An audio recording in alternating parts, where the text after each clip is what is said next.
Halo semuanya, Assalamualaikum warahmatullahi wabarakatuh.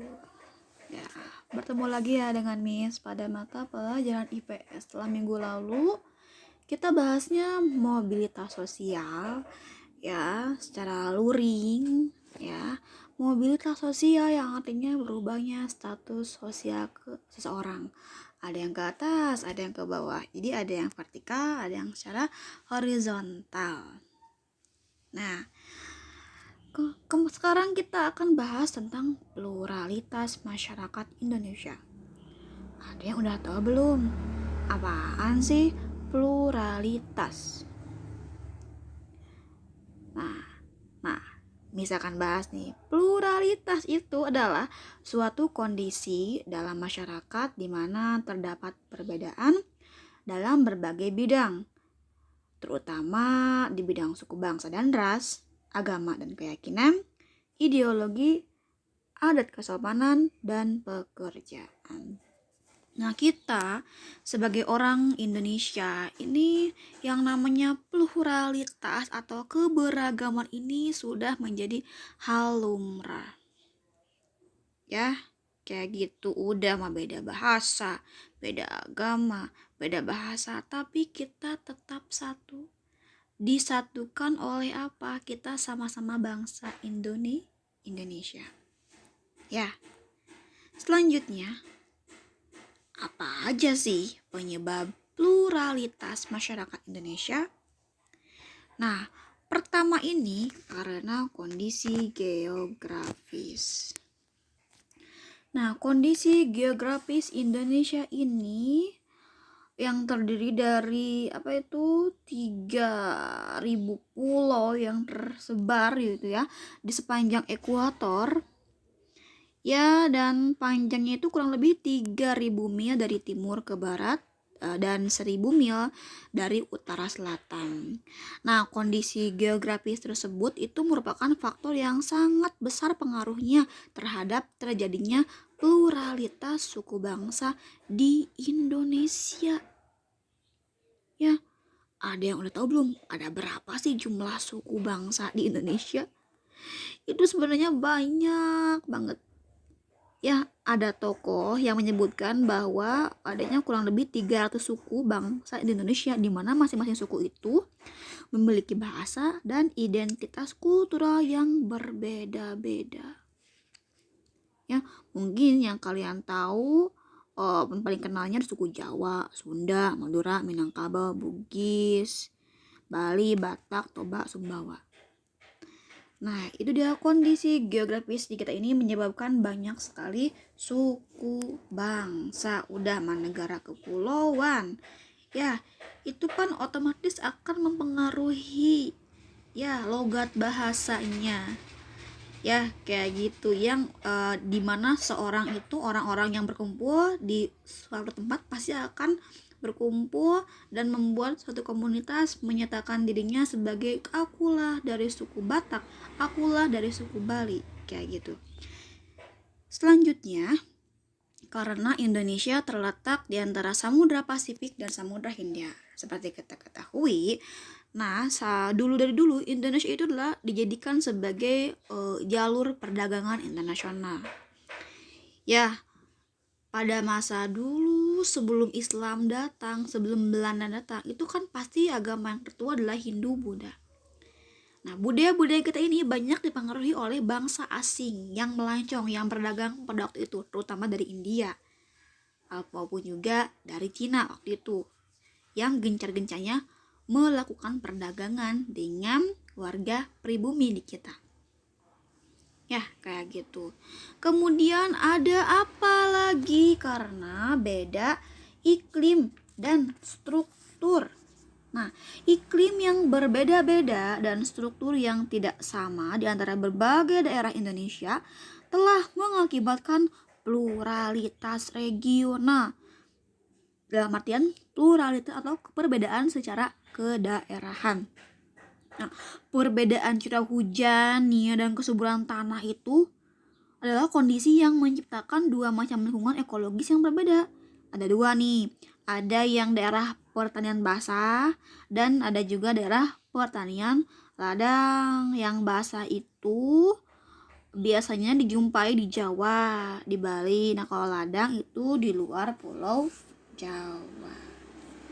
Wah, beda. Meskipun kita strukturnya kan beda. Kayak tadi dari dilihat dari segi tanah, ada yang tanah basah, tanah ladang. Itu kan pasti mempengaruhi entah itu kondisi psikologis dan yang lain sebagainya yang berkaitan dengan manusia kayak gitu kan. Itu sangat itu juga mendorong terjadinya perbedaan pluralitas, adanya kok mesti dibelibet ya ngomongnya ya, adanya pluralitas. Jadi ada tiga penyebab adanya pluralitas di kita. Pertama, kondisi geografis. Yang kedua, karena kita terletak di antara dua samudra Hindia Pasifik, dan kita ini beda struktur dan iklim. Loh, komis kan kita sama-sama tropis. Nah, kita beda strukturnya. Kadang ada orang yang tinggal di daerah kering, panas, biasanya gaya bahasanya agak bentak-bentak, agak kasar. Tapi orang di pegunungan itu biasanya lembut-lembut. Ya, itu memunculkan mereka pasti buat kelompok dong, buat suku bangsa dong. Ya, gitu. Nah, itu dia ya tentang penyebab pluralitas masyarakat Indonesia. Selanjutnya, kita akan bahas tentang wujudnya apa aja. Nah, kita akan lihat dari segi aspek agama. Agama di kita kan banyak nih ya. Ada Islam, Kristen, Protestan, Kristen Katolik, ada Hindu, Buddha, dan Konghucu. Kita harus berusaha menerima perbedaan. Tiap agama itu pasti mengajarkan kebaikan. Tiap agama pasti mengklaim bahwa agamanya lah yang paling benar. Jangan sampai kita juga menyatakan agama aku yang paling benar, agama kita yang paling benar, justru malah mengejudge orang yang berada di agama kita adalah sebagai jelek ya, agamanya jelek, hingga menimbulkan perpecahan. Itu nggak boleh. Kita harus berusaha menerima perbedaan. Kan kalau kita bahas dalam Islam nih ya, ada istilahnya surat Al-Kafirun, lakum dinukum waliyadin, bagimu agamamu dan bagiku agamaku. Jadi tidak ada istilah kita berperang kayak gitu ya. Selanjutnya ada aspek budaya. Nah, bisa lihat tuh ya, kita beda bangsa, pasti beda suku, tiap suku pasti punya tren daerah, lagu daerah, pakaian adat, senjata daerah, rumah adat yang berbeda-beda. Ya, ketika budaya kita ini kaya, kita harus berusaha melestarikannya, kita berusaha mengenalnya. Ya, jangan sampai kita lupa diri, misalkan tahu budaya luar sedang ngetren apa. Nah, kita yang punya identitas sendiri, misalkan dari suku Sunda, misalkan nggak bisa jaipongan, nggak tahu angklung, minimal tahu lah ya, kayak gitu. Karena biasanya suatu bangsa, apalagi di era digital ini, yang paling mudah kalau misalkan bangsa itu mau maju, itu pasti harus bisa mengenalkan budaya secara luas. Budaya secara luas. Kayak Korea kan udah sukses tuh menyebarkan budayanya ya ke seluruh dunia. Hampir semua orang tahu K-pop. Ya, kita bisa nggak kayak mereka. Nah, kita juga harus berusaha mengenalkan budaya kepada luar ya, kayak gitu. Kita juga harus bangga kayak gitu. Supaya bangsanya maju ya. Selanjutnya, dari segi ras dan atau fisik. Nah, ras atau fisik. Nah, ras apaan sih, Miss? Ras itu adalah konsep biologis ya. Ingat ya, konsep biologis bukan kebudayaan. Ciri-ciri yang dikemukakan dalam diferensiasi ras itu ada biasanya menurun. Kayak kalau ada kualitas, ada kuantitas. Kalau kualitas itu apa aja sih, Miss? Nggak ngerti. Ada warna kulit, bentuk rambut, bentuk bibir, lipatan mata. Itu dari segi kualitas. Kalau kuantitasnya misalkan bentuk badan, berat badan, dan indeks kepala. Misalkan nih orang timur Papua biasanya berkulit manis, hitam manis. Nah kalau misalkan orang Jawa, misalkan Bali, biasanya sawo matang atau apa atau gimana. Nah dengan adanya beda ras, beda fisik, jangan sampai menimbulkan konflik. Ingat, kita harus bisa menerima perbedaan. Perbedaan itu adalah dijadikan sebagai kekayaan. Kan dalam agama, mungkin dalam Islam itu ada jelaskan bahwa orang yang paling mulia di sisi Allah adalah orang yang paling bertakwa. Inna akramakum indallahi atqakum. Bukan orang yang paling putih kulitnya, bukan orang yang paling badannya ideal, bukan orang yang paling rambutnya bagus, ikal, bukannya, tapi orang yang bertakwa. Orang yang menjalankan perintah Tuhan. Ya, kayak gitu. Selanjutnya ada aspek suku bangsa. Beda suku bangsa. Suku bangsa di kita banyak, Sunda, Jawa, Bali, Batak, dan lain-lain. Ya, kayak gitu. Nah, ya seperti orang ketahui lah, apa ya, udah mah banyak suku bangsa, jangan sampai menjadikan rasis kayak gitu. Kata dia membeda-bedakan. Kalau enggak, jangan juga etnosentrisme. Apa sih Miss etnosentrisme? Menganggap bahwa budayanya yang paling bagus, suku bangsanya yang paling bagus. Semua suku bangsa di Indonesia itu bagus-bagus.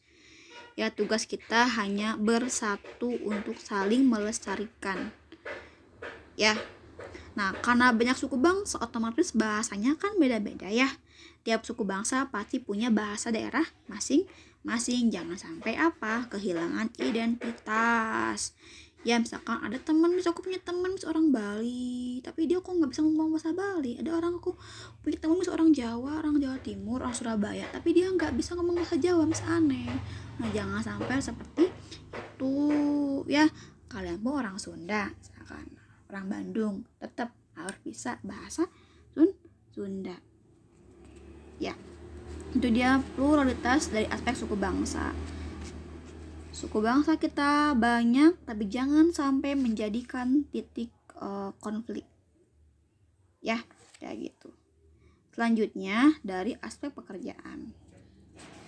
Meskipun kita negara agraris, mayoritasnya bekerja sebagai petani. Ada juga terus bagiannya bekerja sebagai guru, dokter, polisi, tentara, dan lain-lain. Nah, tapi perbedaan jenis pekerjaan itu tentu akan menimbulkan dampak atau pengaruh, baik itu positif ataupun negatif kan. Nah, apa aja sih dampaknya, pengaruhnya? Pertama, misalkan karena perbedaan besarnya pendapatan. Pendapatan seorang petani misalkan dengan pendapatan seorang polisi kan berbeda. Ya, itu dia. Kemudian beda tingkat kesejahteraan. Ya, misalkan seorang misalkan ada yang bekerja sebagai content creator dibandingkan dengan seorang polisi misalkan. Yang content creator misalkan dia punya mobil apa gitu. Kalau polisi misalkan punya mobil tapi mobilnya biasa aja. Itu dia tingkat kesejahteraan. Ada juga beda tingkat pendidikan. Kalau guru misalkannya kuliahnya keguruan. Kalau dokter pasti ngambilnya jurusan kedokteran. Ya, ada juga karena ada juga nih menimbulkan perbedaan status sosial. Karena ada pekerjaan dibeda-bedakan tuh status sosialnya. Ya, kayak gitu. Misalnya yang memiliki pekerjaan dengan hasil pendapatan cukup besar, misalkan yang penghasilannya besar, akan dianggap status sosialnya lebih tinggi katanya tuh daripada orang yang memiliki pekerjaan dengan pendapatannya lebih kecil. Itu menyebabkan perbedaan status sosial. Jadi menganggap harta itu adalah tolak ukur status sosial kayak gitu. Dah, ya selanjutnya kita ke tugas. Nah, untuk tugas kalian cukup bikin tulisan mengenai pluralitas yang ada di keluarga, minimal 4 paragraf. Bisa ambil dari aspek agamanya, budayanya, rasnya, suku bangsanya, atau pekerjaannya. Miss, gimana cara bikinnya? Kan ada 4 paragraf tuh ya. Paragraf yang pertama, kalian menjelaskan tentang pengertian pluralitas ada di buku ya. Paragraf yang pertama ingat tentang pluralitas. Yang kedua baru ke masuk inti. Nah, misalkan kata-katanya gini. Seperti yang terjadi dengan keluarga tanteku misalkan. Tanteku menikah dengan A. Misalkan dia A ini orang dari suku Bali atau suku Madura atau apa. Kalian bebas pokoknya itu mau lihat pluralitas dari segi suku bangsanya, pekerjaannya bebas. Jelasin tuh pokoknya ya, pembukaan, ini isi, penutup, kayak gitu. Nah, misalkan ini kedua pengenalan, yang paragraf ketiga itu kalian menjelaskan misalkan dari sana aku belajar bahwa mereka itu menikah tujuannya ya untuk menghasilkan keturunan misalkan, hingga ada anak-anaknya lucu namanya A B C, jelasin. Dari sana juga aku belajar bahwa emang manusia itu gak ada yang sama, semuanya pasti berbeda ya, kayak gitu. Pokoknya kalian bebas berbicara, jangan sampai terpaku sama kata-kata Miss, karena mungkin kata-kata Miss sama kalian beda. Kalian bebas bikin tulisan tentang pluralitas yang ada di keluargamu. Miss menyerahkan kepada kalian. Miss yakin kalian bisa ya, kayak gitu. Mungkin gitu aja sih ya. Kalau mungkin ada yang masih kurang paham, boleh tanya ke temannya atau boleh juga ke Miss ya. Cukup sekian dari Miss. Terima kasih yang udah menyimak videonya dari awal sampai akhir. Kita akhiri dengan bacaan hamdalah. Alhamdulillahirabbil alamin. Assalamualaikum warahmatullahi wabarakatuh.